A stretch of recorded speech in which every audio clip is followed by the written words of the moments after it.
Okay, bias game. So was a little bit mixed, and I thought that this would be a little bit easier, as a puzzle. So it was probably like 50-50 or 50-ish, 50-ish, something like that. Uh, let's do it in different ways. Let's think about this puzzle in different ways. First of all, by the time that we start the trading range, and this is the trading range under consideration, and it starts with the selling climax. What is the bias at the selling climax? Could you please answer me?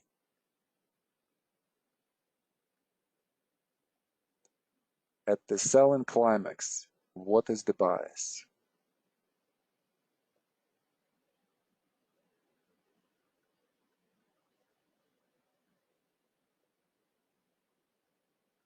Okay. At the selling climax, what is the bias? Okay, and Sharon, please explain your answer.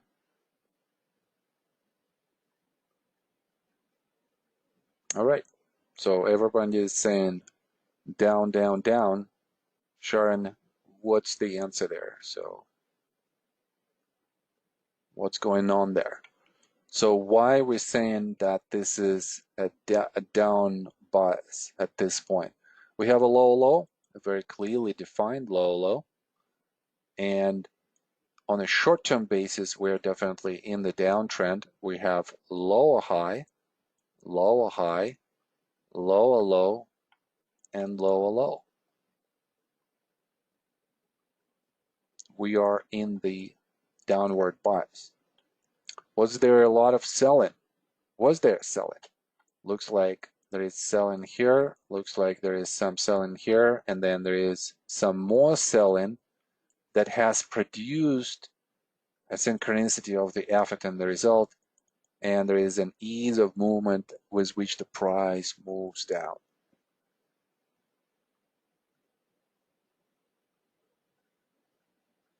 Sharon, the question was at the point of selling climax right here, what is the bias?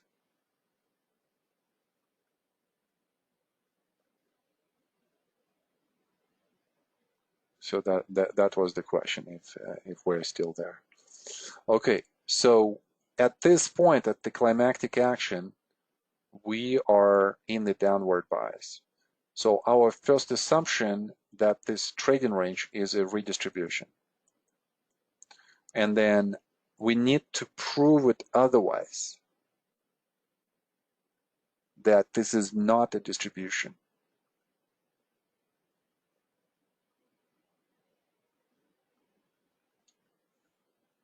So how do we do this? All right, well, we know that going into the secondary test of the trading range, we usually will have that diminished supply characteristic. Why? Well, because even in the downtrend, there comes a time when the selling is exhausted.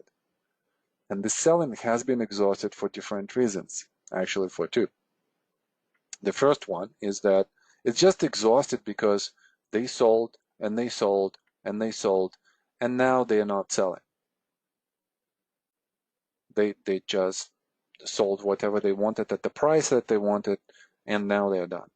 The second reason why the selling is less here is because demand has come in at the point of value at the climactic action. It produced some, presence here in the volume signature in the way how the price reacts.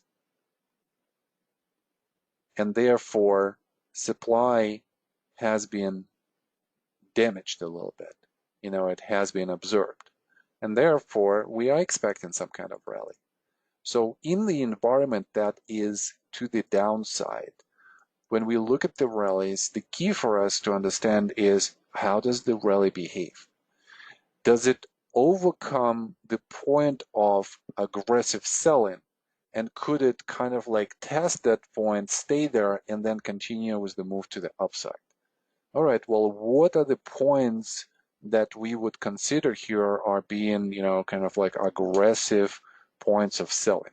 So anything where the volume signature increases on the downside, then you want to capture that in the price swing.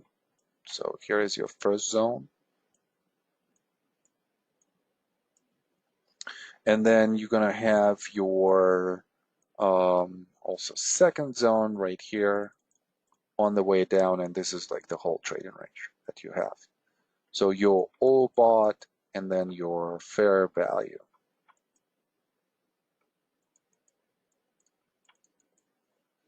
So what do we see? That when the price comes to the overbought condition, how do we go there? Demand is average. So there is not really a lot of institutional excitement. We don't see a lot of momentum going up. Reactions are actually, somewhat of the ones where you're gonna get uncomfortable being, like in this reactionary mode for a week and a half or so. So those were not that great. We are staying up, we're committing to the upside, so that's good because we have one progressive close up, another progressive close up, I would say even another one. So if the price has a capacity to stay up, but ultimately it drops down. So, and this is just a function of phase B. And we would say that we can't really overcome this supply yet. We definitely can overcome this supply, but not the one that is at the top. And this supply also will be associated with this selling here. So how do we go down? Do we have any selling? Yes, on the way down. Yes, we do. And usually here, on this type of selling, we might actually be even thinking that we're going to have a rally from here. So in a lot of cases, we would be thinking could be a potential phase C. And how would we overcome that? Well, we would need to see some kind of confirmation that there is a sustainability of this move. If this is phase C, then the price should go above in the sign of strength and then back up. It doesn't happen. So here is a failure. And then the price actually goes much faster down. So momentum increases. We see this in the spread. Volume signature increases dramatically and quickly. And then we have, quite a substantial result to the downside, where we are making a new lower low and then below the original support level of the climactic action, we have maybe like a couple of closes here. Attempt to go up and to come back into the value zone meets resistance right away and meets a lot of volume. This is the highest volume signature on this chart. So most likely supply. And what kind of effect does this supply have? This effect. So if supply would have a more favorable kind of like price reaction, it would look differently. It would look something like, and let me just see if I could quickly find the example of this. Okay, so imagine that, this is the supply that comes in on this bar. What do we have here? It stays horizontal. The testing after supply is coming in, is favorable. It doesn't really show a lot of deterioration in the price action. Whereas here, right away, we have such a strong deterioration, and then it comes with an ease of movement on the diminished effort characteristics. So therefore, we were able to stay above, then we failed, and we're kind of continuing with the whole down bias where we just from one leg to another, we are confirming that this is down move, and then the last move to the downside that looks like a spring, and returns back, and then right away has a lot of supply, and that defines that there is a new level there. at which supply is being presented. This was the NASDAQ composite in 2007, 2008. I thought this chart would be easy just because you gotta remember your history. You gotta know your history. You gotta know your history in terms of the index traded this way in 2007, 2008. So this should be a recognizable chart for you. All right, guys, well, this is it for the bias game. From now on, you're on your own. And this is the first chart that, we are not going to discuss. We're probably going to discuss it in the week of practicum. We'll have maybe like 2 or 3 charts to discuss right away on the bias game. So this is the next chart. Have a look at this. I wonder what you're thinking. I wonder what you're thinking. Distribution or accumulation? Really quickly, I'm just teaching. Let me know what you think. While you're thinking,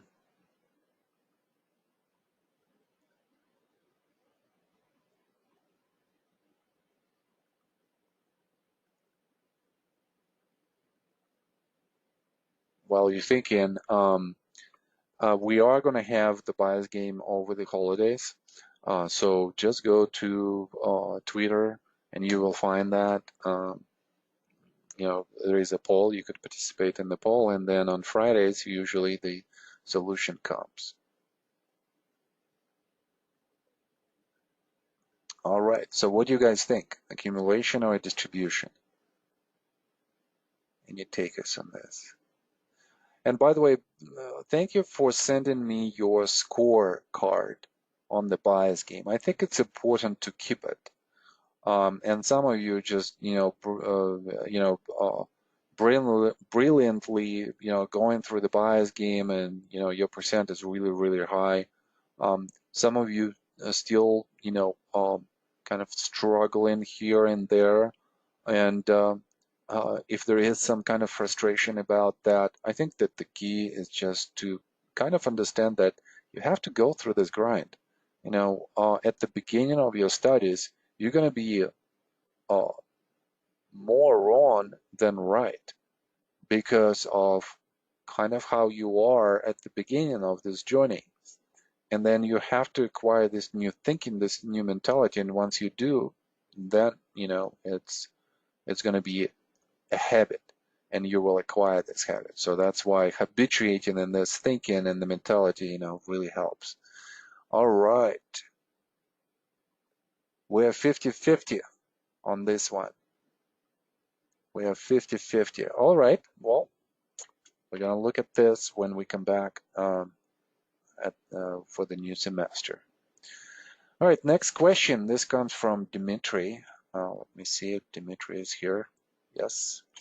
I noticed that sometimes I place trades at work and I don't have time to fill in a log till later. I noticed that I'm unsure how to properly document the quantifications when trading options. I noticed that sometimes I'm not really sure what to put in the notes for the analysis. I'm looking into the automated system that will pull information for me from TD Ameritrade and allow me to add notes, provide insights. Do you recommend any trade log services? Yes, absolutely. And it was just so funny and white-washing how Franz actually today sent his email with a recommendation for this type of software and for this type of service.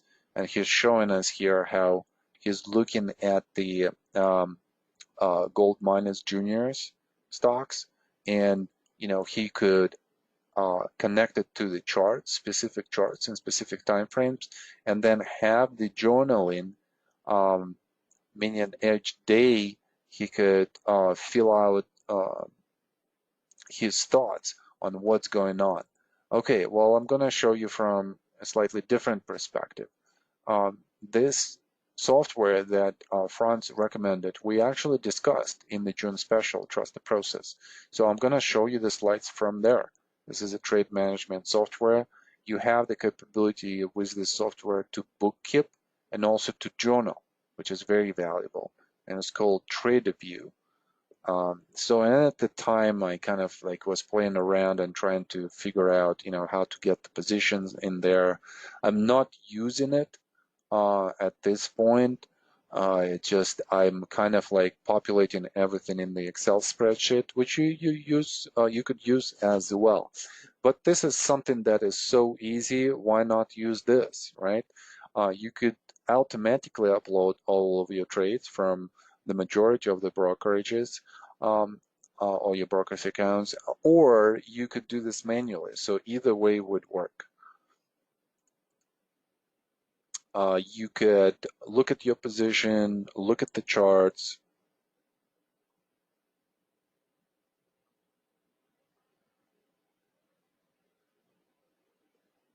have some kind of notes about the position.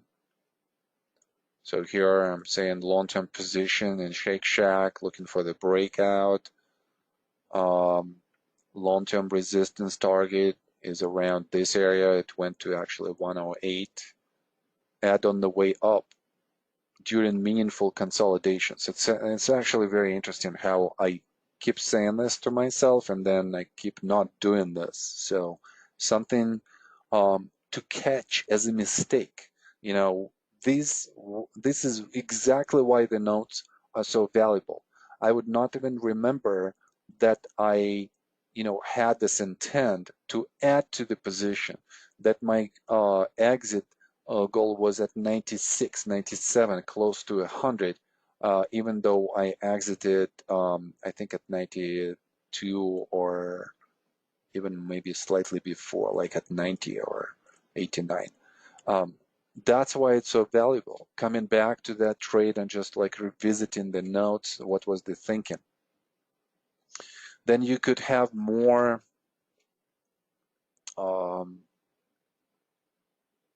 more of the analysis that you could put as a journal, as a note here.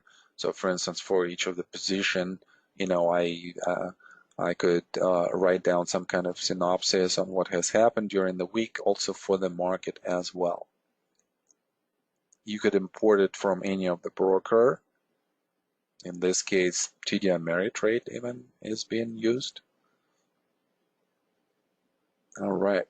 And yeah, and that's it. So that would be my recommendation. This seems like a very easy way to set up and just to follow.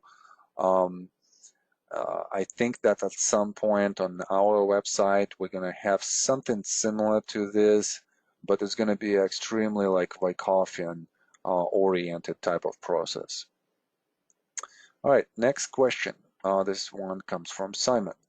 And Simon sent us, these charts before. This is the New Zealand dollar against the US dollar, and a series of questions. I have a question surrounding the identification of the timing of the breakout to the upside out of the trading range. Very interesting. Again, hashtag oil, just because of the potential breakout there and how we're looking at that.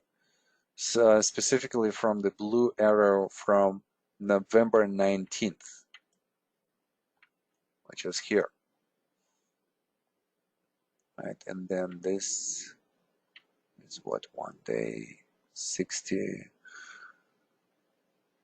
minutes.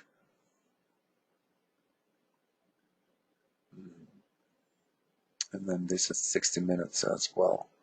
And I think that we're looking at the November, right? So this is the period that we're looking at right here before this break. So we're looking at this breakout right here. Okay, just wanted to make sure. I've checked the following items when assessing if price would move up or downwards. Check each reaction's peak volumes to a certain in supply is decreasing as time progresses. I'm sorry. Check reactions peak volumes to a certain in supply if supply is decreasing as time progresses. Okay. So we're looking for the diminished volume characteristics and diminished supply characteristics. Correct. Why is this important? Because you want to see that supply is being taken by someone else and the volatility starts to diminish. So you could see how there are two textures here in this trading range. One has a lot of volatility and then suddenly that volatility is smaller. There are some local pockets of volatility, but even those pockets are not that threatening as before. So this is a good observation.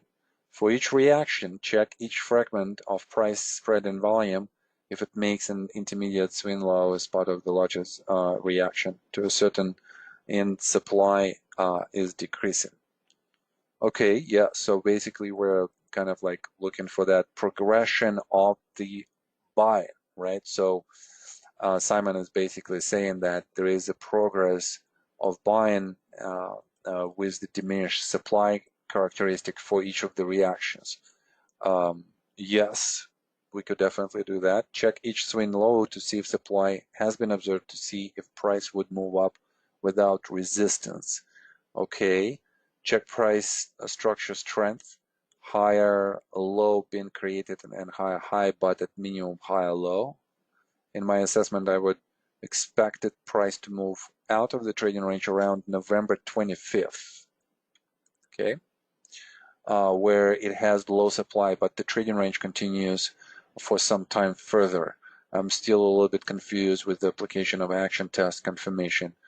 You able to point some of these behaviors on the chart so that I would be able to apply this a little bit better based on the single bars or the reactions rallies. Okay, so let's deal with the breakout first. So the whole idea that supply should go lower is correct. We kind of see supply much higher in this area than it's being observed around this area, and then it just becomes somewhat duller, not necessarily dull, but duller, and supply is not that great. So low supply would identify some kind of at least attempts to break out and then the true breakout. So then coming to the second question, why wouldn't we have that breakout before? It looks like the volume signature was going down. So we would be thinking, anticipating that, yeah, supply goes down, we're going to have a valid breakout. Well, apparently, this high volume signature is not just demand, but supply as well. So we still have some selling. So we need to figure out the timing when supply is still going to be present and yet the reaction to the supply is going to become less than what we've had before. And that actually happens in this area. This is a change of behavior. And it tells us that at this point, yeah, somebody is observing the supply. And then once that purchase has happened, inactivity, then again, attempt to push down, again, absorption. And you kind of gauge what kind of supply you have, right? So this is the level of supply. This is the level of supply, still pretty high, not going to break out. And then as it goes down, boom, finally, we have something that is really, really, really, really small in a supply signature. And now we're going up and we are closing at the highest level, but we're still failing. But we closed at the highest level, so this means that most likely the next attempt is going to be more successful. And why? Just because supply just completely dries out. So the logic is correct here. Look at the long-term structure. Think about the implications of the breakout. That's number one. Look at the short-term structure and then try to figure out what's the behavior of the supply and demand, and where supply is just so exhausted that demand is going to just take it out. And then look for that synchronicity. Where is that synchronicity, by the way? This is not going to be synchronicity because supply comes in, not synchronicity because there is no commitment above. No synchronicity because no commitment above. No synchronicity because supply is coming in. This is where it became synced on the increased effort and increased result. And that's usually when the breakout would happen on that synchronization. So we're looking for that as well. All right, good question. Thank you, Simon. All right, let's talk about something else. We're almost at 10 to 5, feedback loop, and then the trader's development. This is usually the last couple of pieces that I give to you guys in the practicum. We start with the 10,000 hours that we need to spend, in my opinion, 10,000 charts that we need to analyze qualitatively. I'm going to repeat this, qualitatively. This means not just like a quick look and then this is my bias. No, it's more about spending time and working on the chart from left to right, looking at each swing, at all of the bars, analyzing. And if we could do 10,000 charts, analyze 10,000 charts like this, we're definitely going to progress. So we started with that, that discussion on the quantity versus quality, and we're going to finish with the feedback loop and the trader's development. So first, let's talk about the feedback loop. And this is something that is a step in the trusted process kind of like guideline that we have created for you. This is something that's going to be unique in the new trusted process session number 2. Even though I talked about this and I talked with the process coach about this feedback loop, it kind of is going to become a cornerstone of a change in that process. So first of all, let's just go through it. And this is an article that I wrote and published way, way back. So as you can see, 2013. The editor of this article was Hank himself. And we actually had an opportunity to discuss multiple parts of this small, but, kind of like very effective as a tool article. Usually when we are faced with some kind of decision, and think about any of the most recent decisions in the market that you did, you're gonna be having some kind of fight or flight response, right? So this is where you're gonna have either withdrawal and you're not gonna perform a certain behavior that is needed, or you're gonna fight and you're gonna figure it out and kind of go through this whole process. So a feedback loop process allows us in the moment to make sure that we are behaving correctly, that we are making the correct decision, which is based on our trading plan. So let's go through this process really quickly. If our action to take was either entry, stop loss, or let's say we might just increase position size, decrease position size, move a stop loss, exit, any type of action that you have with your position. So I'm giving here an example. We are entering Google at 600, and those were very old prices in 2013, right? And we are not following the rules. So how would that go? In the feedback loop process, we're going to question our decisions. We're going to question our behaviors, and we're going to ask, are we implementing this action according to the rules of our system?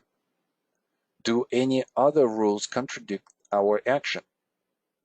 Are all of the rules satisfied by this action? And then what is the evidence that this action is done by the rules? So in the example where we are not following the rules, we're going to say we are not implementing uh, this action by the rules. Yes, there are some other rules that contradict this action. And no, not all of the rules are satisfied. And what is the evidence that it is not by the rule? Well, rule number X in our trading plan states the opposite.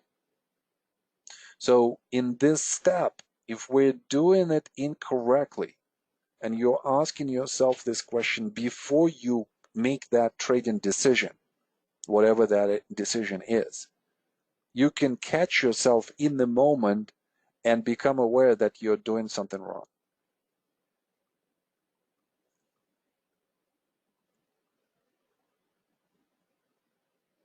I'm entering Google at 600. Am I implementing this action according to the rules of my system? No.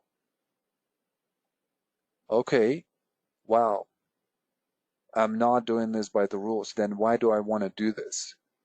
Well, maybe I'm excited in the moment. I'm seeing some price action that excites me, and it kind of, connects to my past emotional experiences at the same spot.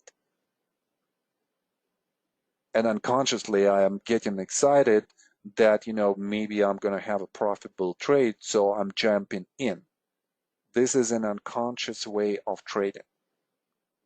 A more deliberate, conscious, and qualitative way of going through the process is basically checking yourself up along the way, along all of the decisions that you're making around this particular position. By the way, I want to point your attention, especially over the holidays break. If you have a chance, watch the videos that Franz and I are creating for the Anatomy of the Trade, series on YouTube channel that we have. Those are not very long. They are usually maybe on average like 10, 15 minutes long. And there we're discussing different trades that we've made, either him or I. And, this feedback loop step is critical in that analysis, because as through the post analysis we define the mistakes, and then we could insert it into a specific point in the process, and make sure that each time that we get to that point in the process, let's say we're going through the analysis and then we have this mistake that we commonly make, so we could ask ourselves a question: are we making this mistake again, as a part of the weekly, daily process? And this is something that we will discuss in the Trust the Process Part 2. Well, what happens next? Let's say that I said no and I still want to open the position. The next question is going to be, if you do follow the system's rules, or if you do not follow the system's rules, are you a disciplined and profitable, consistent trader? Well, if I'm not following the rules, then I know that I'm not. I'm not gonna, in the long run, I might have occasional wins, trading unconsciously, but I'm most likely gonna have losses in the long run. So you want also to know the consequences of your actions. So what we're doing is we're becoming aware in the moment, and then we're doing the cost-benefit analysis right away.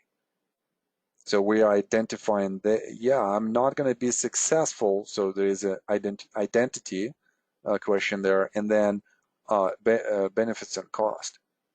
I will potentially have a loss and have emotional frustration. That's going to be the consequence. And then the last question: what is your choice then?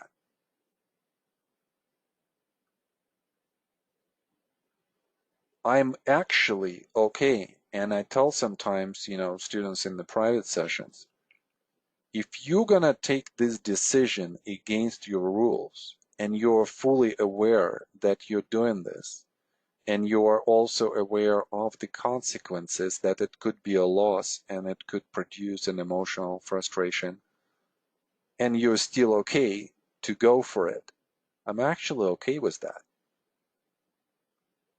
What I'm not okay with when I do this or when students do this and then we discuss this is that we already know how to correct this and then we are actively choosing to disregard this process. And this is the process where, obviously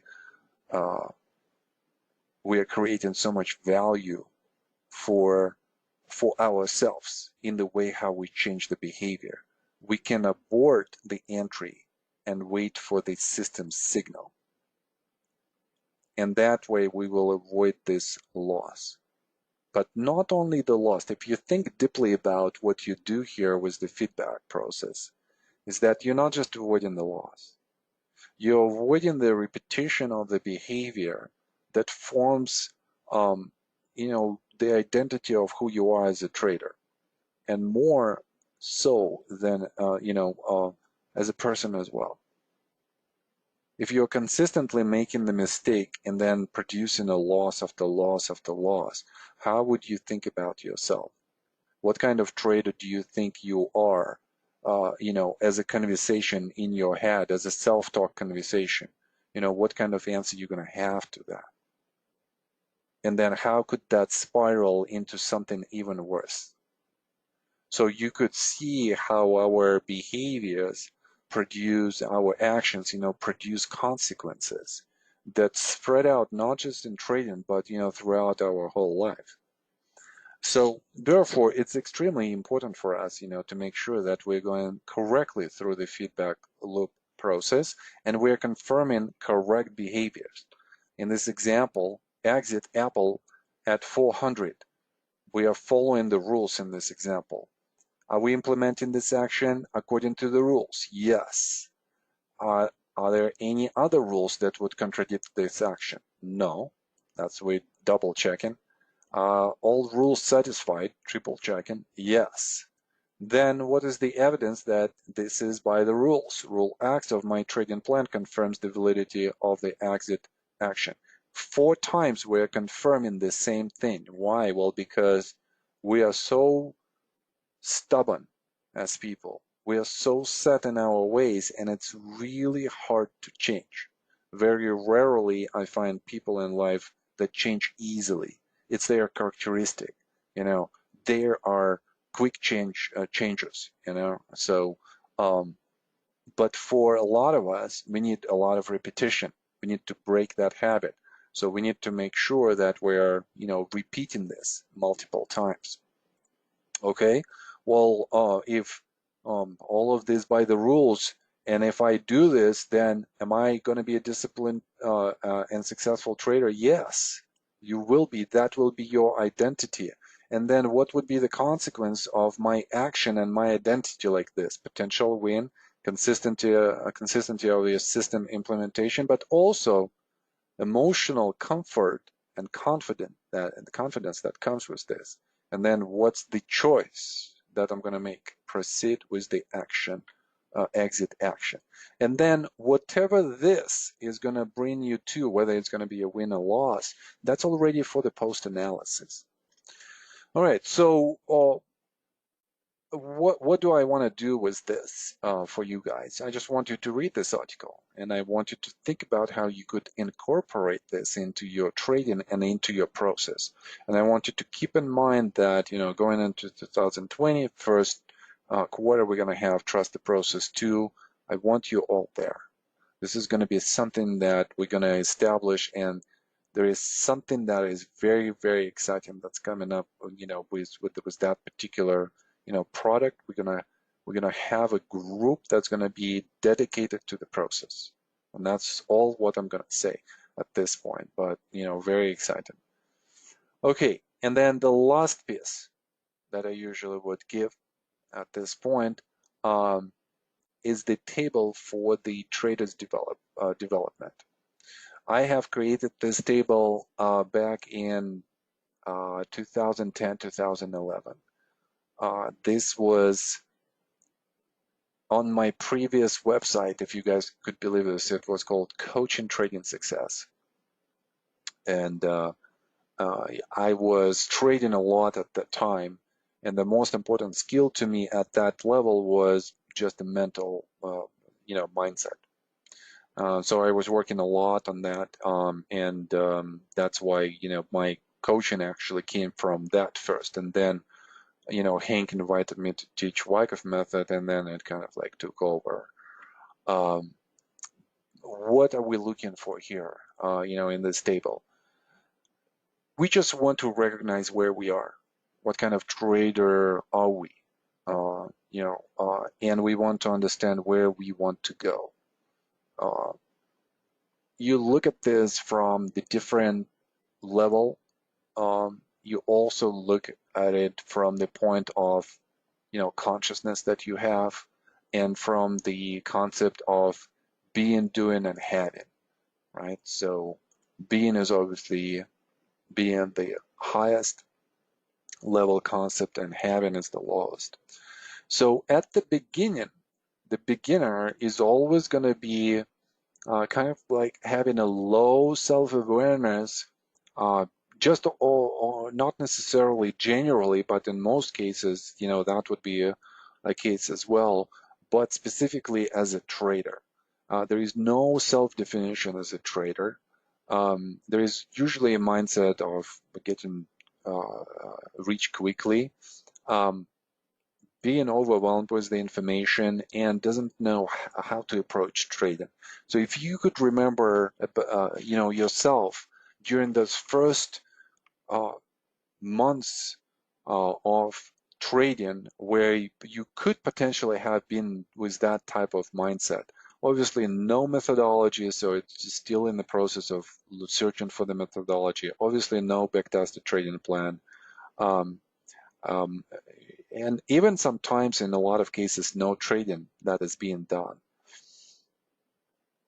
And, on the conditional, emotional condition, it's all about incongruences with trading, with low self-awareness, incorrect emotional responses, during trading.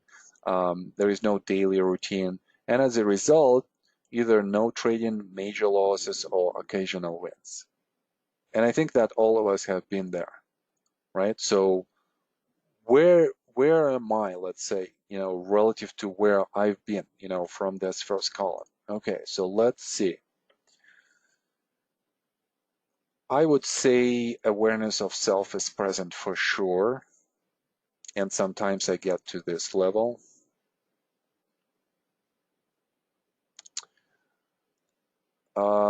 I would say probably I feel this year more here, last year probably here.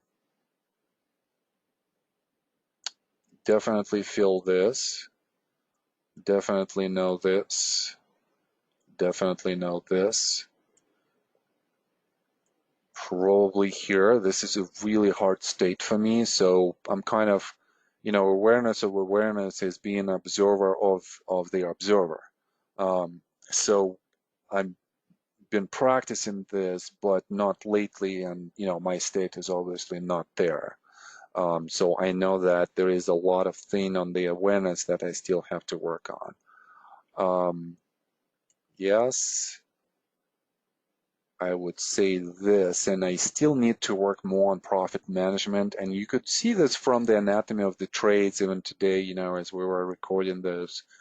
It was interesting to see how my selection is great, my point of entry is great, and then add-on, which is the profit management, and exit are, suboptimal. So therefore, those are my two big things to work on. So risk management is defined, but the profit management is definitely something that needs to be worked on. I would say that I'm switching between consistent periods and long periods of disciplined trading, and then I still have some relapses here and there. But with years, and with more experience, you kind of see that those relapses are going to be smaller and less frequent, and again, smaller in size. So if you had big drawdowns before, then, after a period of time, your drawdowns, if you study, if you actively participate in the improvement, they are kind of like going down. Emotional conditioning. I would say that, definitely uh, more here.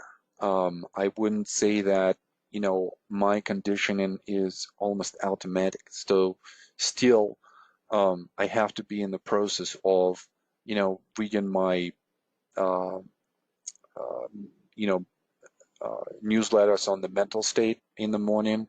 That's the routine that I always do, and that brings kind of like me to that level of awareness. But I think this is the process where I'm still choosing to be aware rather than still being automatic. And, just my background, it just dictates that I'm probably going to spend more time, acquiring those emotional skills, than someone else. Emotional conditioning is part of the routine.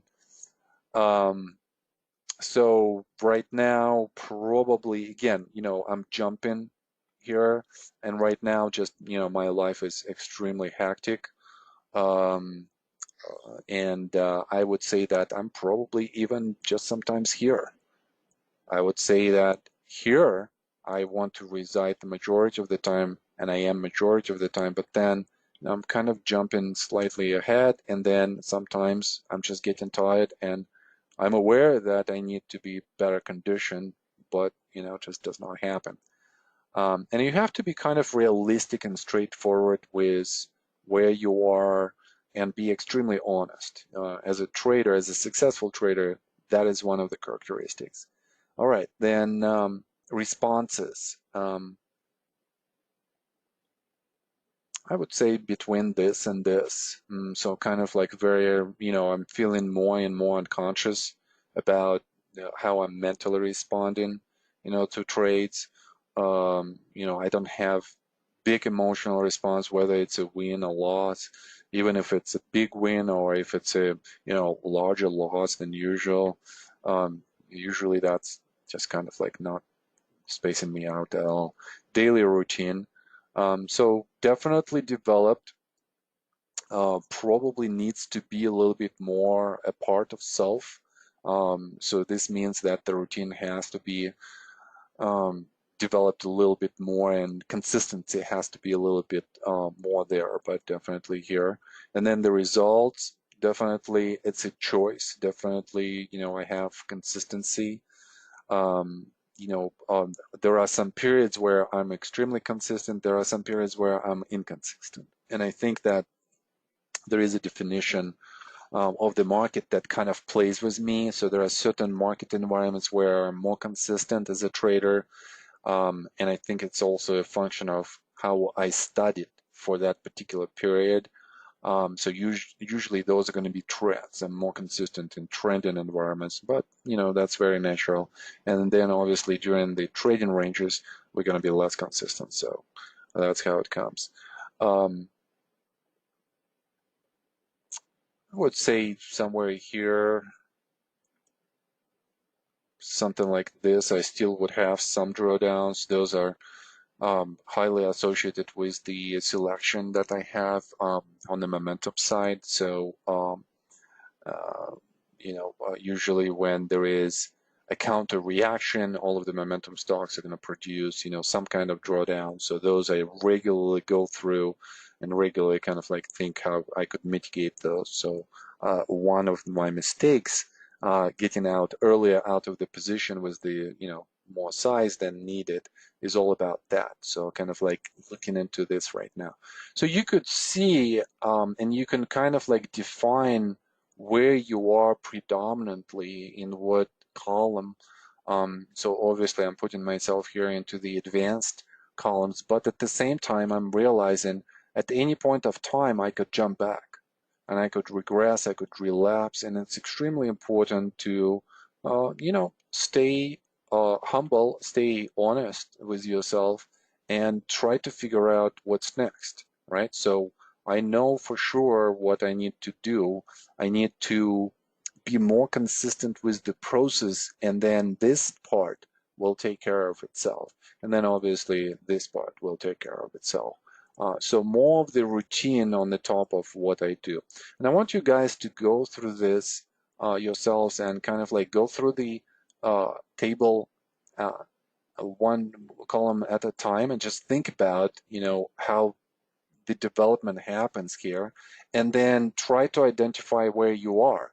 And then after you identified where you are for each of those, columns and for each of those lines, then try to think, what do you else need? And try to be as honest with yourself as possible. So that's your homework. And then another question. This one comes from Aninda. I usually swing trade momentum stocks. My problem is that even mild market correction leads to 20-30% drawdown from peak equity. Something what I've described to you just on the previous slide, right? So momentum trading is always going to produce that drawdown off the peak. This is very frustrating, as then I spend a lot of time and trades getting back to peak equity. I'm wondering if there is a way I could exit at the top of the swing without giving back too much of my gains, at the same time capturing the majority of the swing. I'm posting a recent trade as an illustration of my entry and exit. Is there a way I could have exited earlier? I feel I could have done better. I have taken WTC and your swing trading course, and I'm subscribed to the WMT. I know one sign to expect a consolidation is a change of character. To exit on that change of character bar. Is there a place I could have exited the stock and preserved most of my gains? Thanks for your teaching. I think avoiding big drawdowns is the biggest challenge for me. Okay, well, let's see. Entry, exit. All right, well, I would say that we could definitely optimize it a little bit more in terms of the exit, as I understand correctly. And let me actually bring this up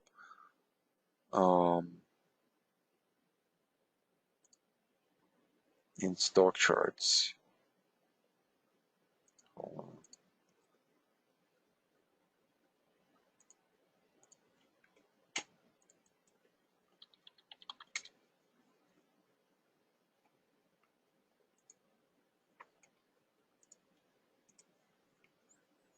All right. So the key here, I think, from the beginning is just what kind of trade are you going to have here, right? So we have quite a causality right here, and we are in the correct group right now that is showing a lot of outperformance.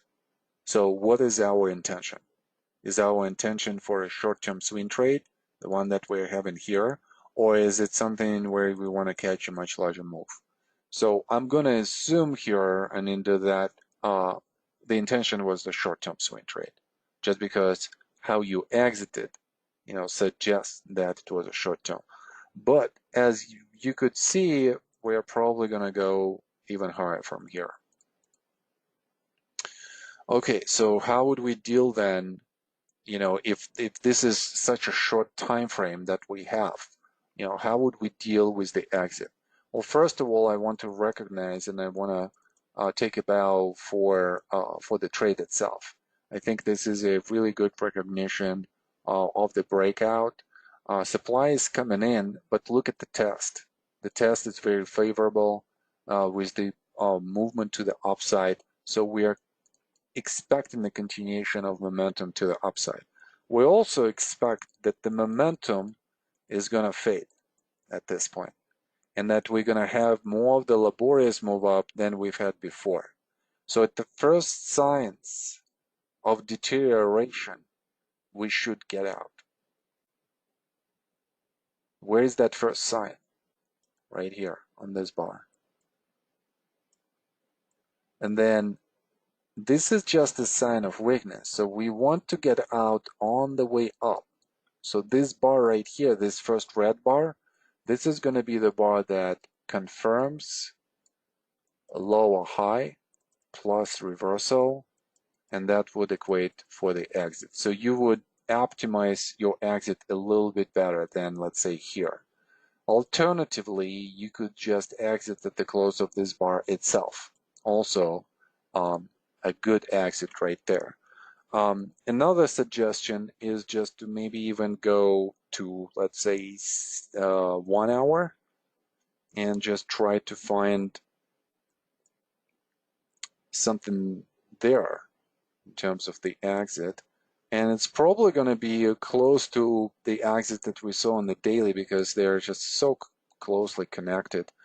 So you could see that there is a trend here, and then this break, suggests that I'm done. So you could kind of wait into the close and close your position here, or you could wait until the next day, close your position here, or you can wait until the break and you close the position here. Where position was closed somewhere here, probably on the intraday does not make any sense, right? So again, if you're in this type of swing where you, after the initial jump, you kind of have this movement, but the momentum fades, and you are in a short-term swing position, use intraday for your exit and define where you would exit if that exit is going to be so fast. All right. So just kind of like optimizing the exit a little bit more in terms of where the first deterioration comes, and then on the test of the highs, if it fails, this is where you would want to get away. All right. I think we're good. I think that we can go into the exercise at this point. So 522. All right, guys. I think that's it for today. I think that's it for this semester and for this course. I want to again thank you, all of you, for participating. Again, I thought this was probably one of the most active practicum cycles that we have had. I'm really pleased with the structure, of the class itself now. I would love to receive your testimonials. That's number one. And secondly, give me some kind of feedback. What else can we improve? And we will send out some questionnaires, soon, and going into our early 2020. But you know me, I'm always kind of like looking for the new ways to improve things. So would love to hear your opinion as to what else and how else we can improve this class. And I really, really would like to see you back. So sign up, and let's just continue with the studies. Let's just kind of like keep going and keep improving and keep working on our skills.